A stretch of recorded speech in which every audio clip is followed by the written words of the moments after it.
Le Festival Lumière, il est le seul dans son cas, le seul de son nom. Il n'y a aucun autre marché du film classique nulle part dans le monde. Le Festival Lumière lui-même est devenu le deuxième plus grand festival de ce pays et le plus grand festival du monde de patrimoine. L'insulte absolue qu'on nous faisait, quoi, la contradiction absolue, c'est ça fait pas un peu ciné-club avec une espèce de moquerie méprisante, etc. Nous, on était sûrs de notre coup, hein. Mais je le dis pas par arrogance.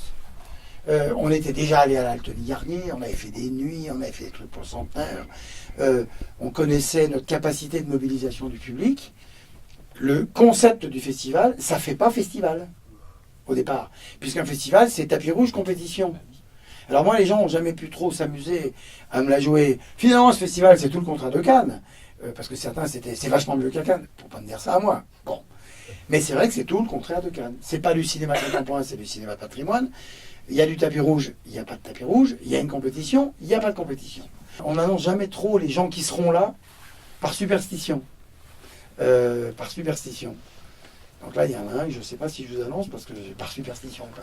Comme on a fait, là aussi, il y a toujours les commentaires sur c'est facile quand on dirige le Festival de Cannes d'attirer tous ces gens-là.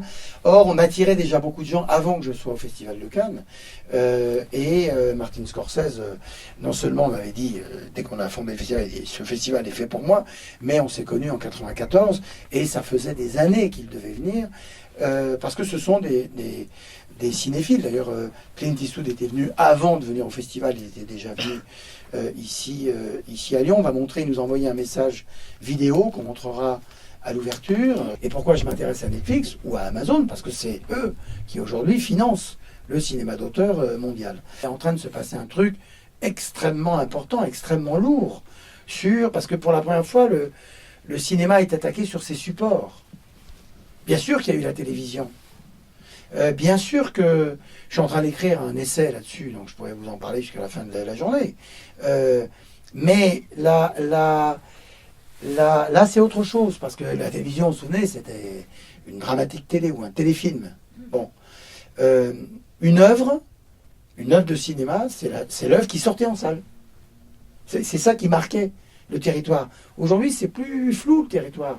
Les séries connaissent un âge d'or génial. Et c'est une nouvelle culture de l'image. Et il y a des gens qui parlent de séries. T'as vu cette série, t'as vu cette série. Bon, c'est pas encore au niveau du cinéma. Mais le cinéma, il y a 120 ans. 120 ans d'existence, de cinéphilie, encore une fois, de critique, de gens qui en rendent compte. Et c'est ça qui fait le truc. Bon, les films Netflix, c'est sur Netflix. Les films Amazon, c'est sur la plateforme, etc. Nous, c'est partout. Le film qu'on montre, Jane Fonda in 5 Acts, qui sera aussi montré sur OCS, c'est un film dément, quoi, sur elle et sur la liberté de ton et de parole qu'elle a aujourd'hui, y compris pour parler de cette époque-là, où on apprend d'ailleurs que quand elle fait l'aérobic, elle gagne beaucoup d'argent, mais c'est pour payer les campagnes électorales de son mec à l'époque, Tom Hayden, qui était un gouverneur démocrate californien.